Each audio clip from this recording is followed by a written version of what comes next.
So, day 10 of isolation and day 4 of UK lockdown.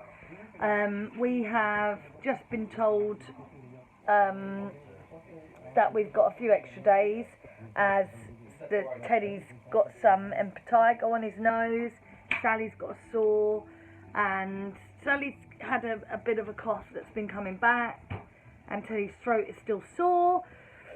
So not huge symptoms really, but I think doctors are being cautious and have just advised another 7 days. So that'll be 3 weeks that we haven't left the house to do anything for ourselves in the shops.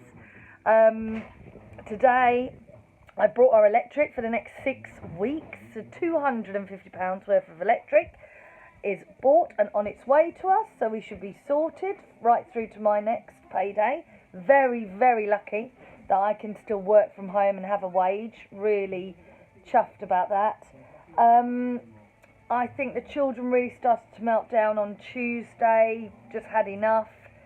And we went out for a dog walk, which was great. We're going out for midnight, or 9 o'clock dog walks in the evening. We don't see anyone. It means we can just get straight back in. We don't touch anything. We do it really quick. It's like 15 minutes and we're home. And we're trying to do that every other day. I find that without that, they're sort of climbing up the walls. However, it has been sunny. So we've been very, very lucky so far. I do not know what is going to happen if it starts raining. So God willing, the sun will keep shining.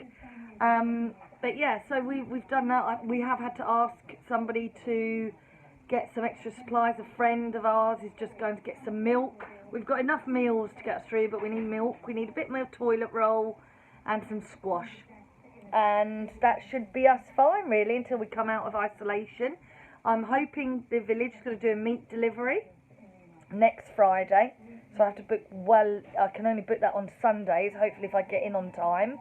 And the fruit delivery I hope will be next Tuesday, so everything is a week in advance, which is not what our society is used to. It's not what I'm used to. If I need something, I pop down to the shop and I get it. So, yeah, it's very different. The death toll now in the UK is, to tell you the truth, I actually forgot what it is, which is unusual. But in terms of that wider impact on society, it's huge.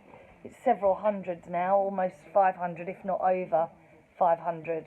And it's affecting healthy people, not just the underlying conditions. So it's terribly sad. I think one story that really struck me is the Catholic priest who gave up his ventilator for a young girl and then died. And that really, any priest father would do that. I think anyone would do that actually, but it just shows just how desperate and frightening it must be. So we're just grateful that we're here, we're keeping safe.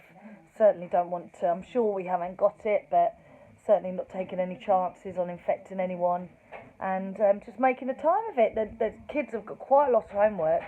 To be honest, there's not been a spare minute. I've not really watched much television apart from the catching up on the news, and yeah, it's been a lot of homework, and there's been a lot going on as well with work, with Steel Bones.